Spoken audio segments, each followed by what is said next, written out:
Rencana pemindahan ibu kota negara sesungguhnya sudah pernah disampaikan Presiden Joko Widodo dalam rapat-rapat kabinet pada periode pertamanya. Rencana pemindahan IKN kembali digulirkan Presiden Joko Widodo pada awal periode keduanya. Sampai akhirnya diumumkan Presiden Joko Widodo di Istana Negara, tanggal 26 Agustus tahun 2019.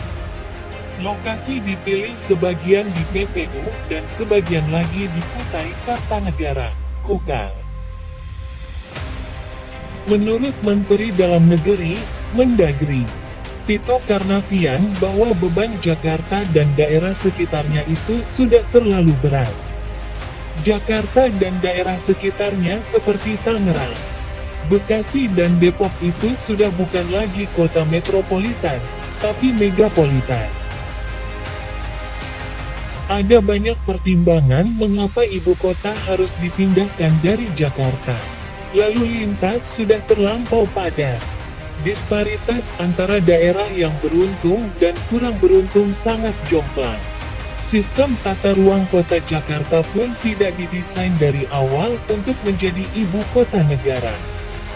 Sejak era kota lama dari Jayakarta, Batavia, saat itu mungkin tidak bermasalah karena jumlah penduduk.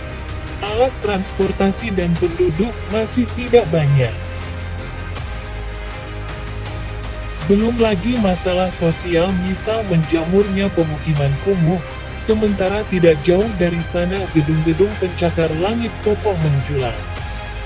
Belum lagi soal banjir dan sungai yang masih terus menjadi toilet terpanjang di dunia.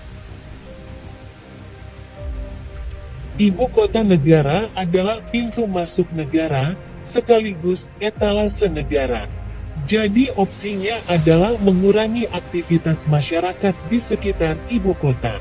Karena yang terjadi saat ini, Jakarta telah menjelma menjadi pusat perekonomian, sekaligus pusat pemerintahan dan politik.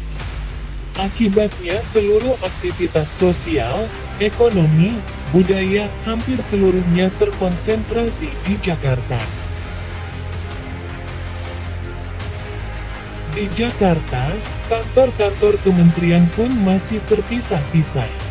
Dalam konsep IKN Nusantara, seluruh kementerian dan lembaga, eksekutif, legislatif, yudikatif, TNI dan Polri akan berada dalam kawasan khusus yang disebut Kawasan Inti Pusat Pemerintahan, KIPP.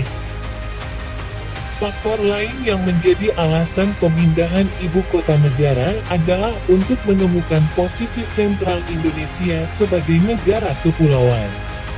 Maka dipilihlah Kaltim agar jarak tidak terlalu jomplang. Dari barat ke timur, dari timur ke barat. Kaltim benar-benar berada di tengah kepulauan Indonesia. Faktor lain yang meneguhkan keyakinan Presiden Joko Widodo untuk memindahkan ibu kota negara adalah pemerataan pembangunan. Mengubah fakta pembangunan yang Jawa sentris menjadi Indonesia sentris.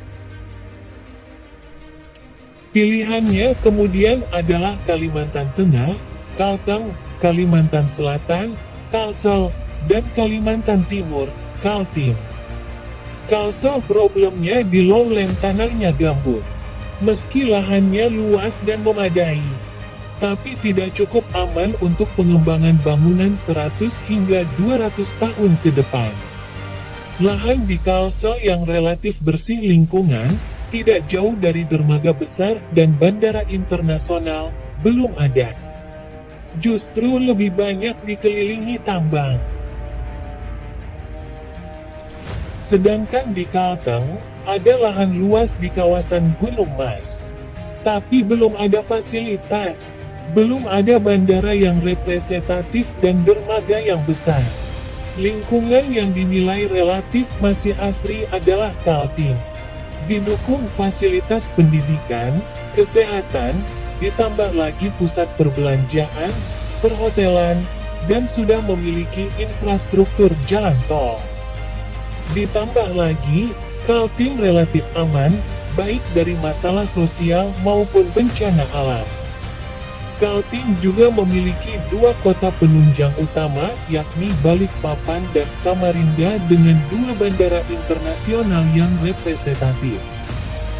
Kaltim juga memiliki pelabuhan yang sangat baik, yakni Pelabuhan Semayang dan Pelabuhan Samarinda.